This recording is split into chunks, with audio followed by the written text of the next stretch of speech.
Astfel de situații se pot întâmpla și la clase mai mari. Aplauze însă pentru Little Angels. Îi trebuie să învețe să se descurce în orice fel de situație. Aplauze pentru acest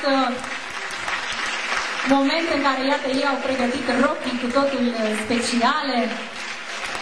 Nu știu ce e cu Andrei Duban. Sper că n-a furat mireasa. Încă nu. Oricum ei țin același ritm ca niște adevărați profesioniști. Și asta merită și mai multe aplauze din partea dumneavoastră, dragi spectatori, pentru că este spectacolul lor de absolvire. Juriul este cu ochii pe ei. Și cred că pune mare accent și pe spontaneitatea lor, pe care iată că într-adevăr dau dovadă.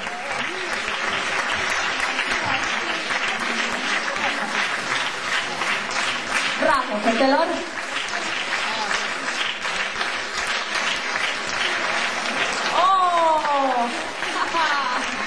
Și Men in Black, după cum vedeți.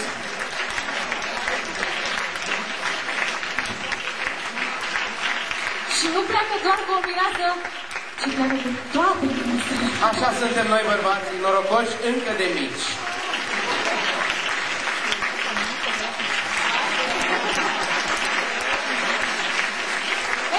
Ce noroc ca unii.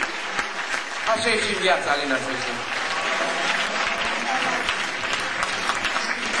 Al doilea Men in Black își face apariția în aplauzele publicului și speră să cucerească frumoasele domnișoare. Da, bineînțeles că le-a cucerit 4 dintr-o lovitură.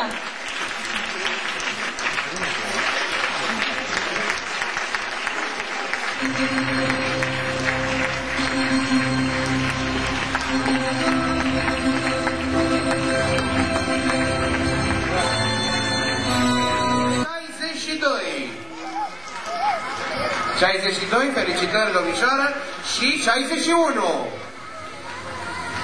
De asemenea, felicitări și aplauze. Mai departe, locul 2. Locul 2 pentru... ce să fie? 56! 56! Iată primul băiat, primul cavaler. Pe locul 2, 66!